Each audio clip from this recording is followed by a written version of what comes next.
ప్రశాంత్ కిషోర్ రాజకీయ నాయకులకు అసలు పరిచయం అక్కర్లేని పేరు. రాజకీయ నాయకులకే కాదు, రాజకీయాలతోని సంబంధం ఉన్నోళ్ళకి, రాజకీయాల గురించి మాట్లాడేటోళ్ళకి, రాజకీయాలకు రావాలనుకునేటోళ్ళకి కూడా ప్రశాంత్ కిషోర్ అనే పేరు తెలిసి ఉంటుంది. ఎందుకంటే ఆయన చాలా సక్సెస్ఫుల్ ఎలక్షన్ స్ట్రాటజిస్ట్. ఆయనే ఎన్నికల ప్రచారంలో మా పార్టీ తరపున మేము ప్రశాంత్ కిషోర్ని హైర్ చేసుకుంటే చాలు, మేము ఎన్నికలలో గెలుస్తాము, ఇంకా అధికారం మాదే అనుకున్న పార్టీలు ఉన్నాయి. మన దగ్గర కూడా జగన్ గతంలో ప్రశాంత్ కిషోర్ని హైర్ చేసుకున్నారు. దాని తర్వాత వాళ్ళు అధికారంలోకి కూడా వచ్చారు. అప్పుడు అట్లా ప్రశాంత్ కిషోర్ అనే వ్యక్తి ఎన్నికల స్ట్రాటజిస్ట్గా చాలా రాష్ట్రాలకి పనిచేసిండు.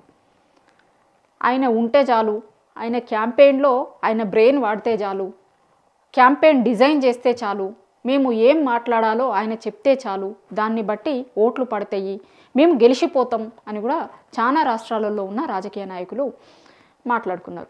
ఆయన కోసం అట్లా ఆయనని హైర్ చేసుకోవడం కోసం అట్లా పడిగాపులు కాసి ఆయనని హైర్ చేసుకోవడానికి చాలామంది ట్రై చేసేటోళ్ళు.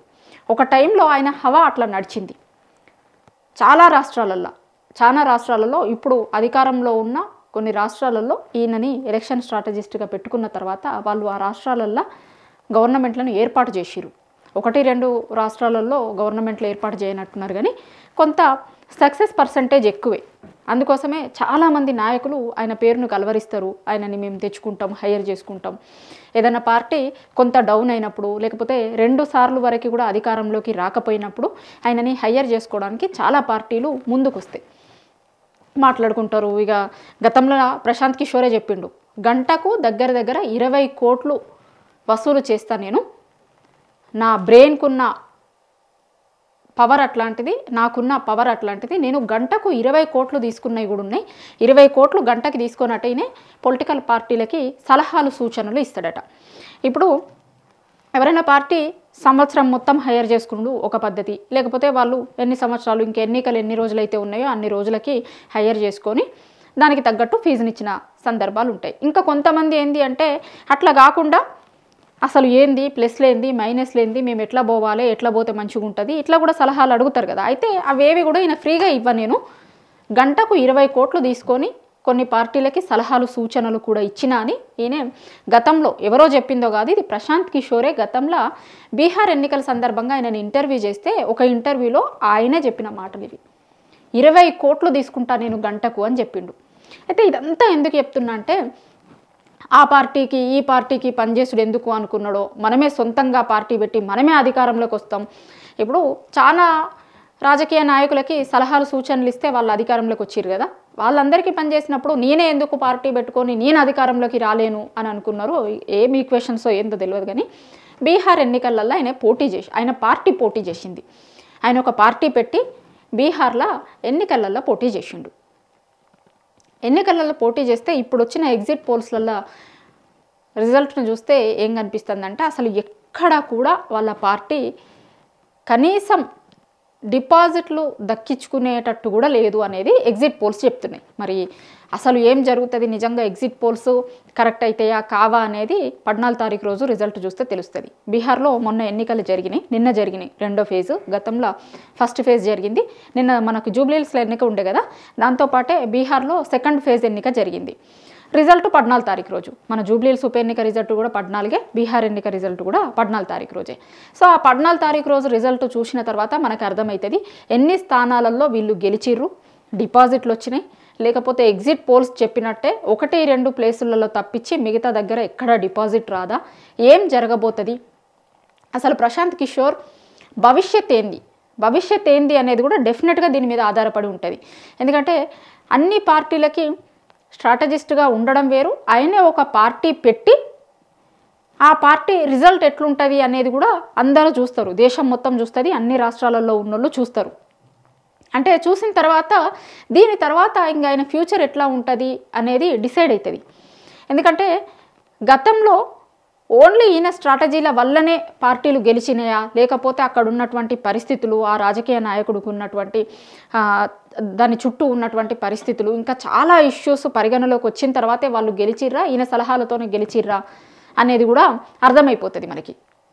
ఎందుకంటే ఆయనే పార్టీ పెట్టి అసలు కనీసం ఇన్ఫ్లుయెన్స్ చూపించలేదనుకోర్రి, ఆయనే స్ట్రాటజీల వల్ల మాత్రమే కాదు గెలిచింది, అక్కడ ఇంకా రకరకాల కారణాలు యాడ్ అయినాయి అనేది అందరూ మాట్లాడుకుంటారు.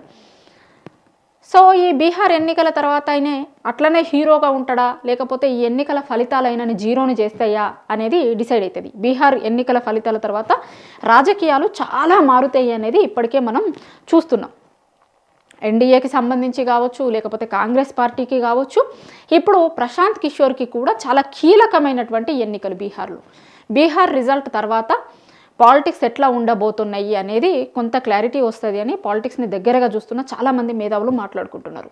ఈ ఎన్నికలలో ఇక్కడ బీహార్లో ఏ పార్టీ గెలుస్తుంది దాని మీద మొత్తం రాజకీయాలన్నీ ఆధారపడి ఉంటాయి. ఎన్డీఏ గెలుస్తాయి ఒకలాగా, లేకపోతే కాంగ్రెస్ ఏమన్నా గెలుస్తుందా, గెలిస్తే బీహార్లో మిగతా రాష్ట్రాలలో కూడా ఆ ఇన్ఫ్లుయెన్స్ ఉంటుంది. ఒకవేళ గెలవకపోతే ఇంకా కాంగ్రెస్ పార్టీ ఎక్కడ గెలుస్తలేదు, కాంగ్రెస్తో ఉన్న పార్టీలు కూడా ఓడిపోతాయి అనే ఇండికేషన్ ఆల్రెడీ స్టార్ట్ అయిపోయింది. ఇప్పటికే నిన్న ఎగ్జిట్ పోల్స్ వచ్చిన తర్వాతే స్టార్ట్ అయింది. ఇంకా రిజల్ట్ వచ్చిన తర్వాత ఇంకా ఒకసారి ఆ ప్రచారం ఎక్కువైతుంది. సో ఆ ప్రచారాలతో పాటు ప్రశాంత్ కిషోర్ భవిష్యత్తు కూడా తేలిపోతుంది అని ఎందుకంటున్నా అంటే, ఇప్పటివరకు ఆయన కోసం ఎవరైతే క్యూలు కట్టిరో పొలిటికల్ పార్టీలు లేకపోతే రాజకీయ నాయకులు, ఇప్పటివరకు ఎవరైతే ఆయన వస్తే చాలు అని అనుకున్నారో వాళ్ళందరూ ఆయన మ్యాజిక్ ఏం పనిచేయలేదు కదా, నిజంగానే ఒకవేళ ఆయన మ్యాజిక్ పనిచేస్తే ఆయన గెలిచేటోడు కదా, ఆయన ఎందుకు గెలవలేదు అనే చర్చ మొత్తం స్టార్ట్ అవుతుంది. ఆయనని హైర్ చేసుకోవాలి అనుకునేటోళ్ళు కూడా ఒక నిమిషం ఆలోచిస్తారు.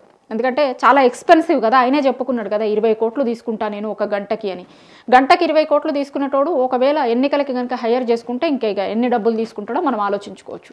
సో అన్ని డబ్బులు పెట్టి ఆయనని హైర్ చేసుకోవాల్సిన అవసరం ఉందా, చేసుకుంటే కరెక్ట్ రిజల్ట్ ఉంటుందా, నిజంగా ఆయన ఆలోచనలు ఆయన చేస్తున్న క్యాంపెయిన్ ఇప్పటి రాజకీయాలకు పనికొస్తాయా, ఇప్పుడున్నటువంటి జెన్జీ రాజకీయాలను చాలా దగ్గరగా చూస్తున్నారు. ఆ యుగం వచ్చింది. చాలామంది యువత అందరూ రాజకీయ నాయకులని చూస్తున్నారు, ఇష్యూస్ని అబ్జర్వ్ చేస్తున్నారు. ఈ జెన్జీ బ్యాచ్ రాజకీయాలని అబ్జర్వ్ చేస్తున్నటువంటి టైంలో ఈయన సలహాలు సూచనలు ఎంతవరకు ఇంప్లిమెంట్ అవుతాయి, ఎట్లా తీసుకుంటారు జనాలు, యాక్సెప్ట్ చేస్తారా, జెన్జీ తరానికి తగ్గట్టుగా ఈయన పాలిటిక్స్ని మార్చుకున్నాడా, ఈయన ఆలోచనలు ఆ విధంగా మారినయా, ఎట్లుంటుంది అనేది ఈ ఎన్నికల తర్వాత తెలుస్తుంది. సో అందుకోసమే నేను ముందు చెప్పినట్లుగా ఈ ఎన్నికల తర్వాత ప్రశాంత్ కిషోర్ హీరోగానే మిగిలిపోతాడా, లేకపోతే మిగతా వాళ్ళందరూ ఆయనని జీరోలాగా చూసే అవకాశం ఉంటుందా, ఆయనకి గతంలో ఉన్నటువంటి విధంగానే గతంలో ఉన్న ఆయనకున్నటువంటి పేరు అది అట్లనే నిలబడి ఉంటుందా, అంతకుముందు రాజకీయ నాయకులు ఎట్లయితే ఆయన కోసమని ఎదురు చూసేటోళ్ళు అట్లాంటి పరిస్థితి ఫ్యూచర్లో ఉంటుందా ఉండదా, ఇంకా చాలా ఇష్యూస్కి బీహార్ ఎన్నికల తర్వాత ఒక క్లారిటీ వస్తుంది. మరీ ముఖ్యంగా ప్రశాంత్ కిషోర్ భవిష్యత్ ఏంది అనే దానికి బీహార్ ఎన్నికల ఫలితాల తర్వాత ఒక క్లారిటీ వస్తుంది.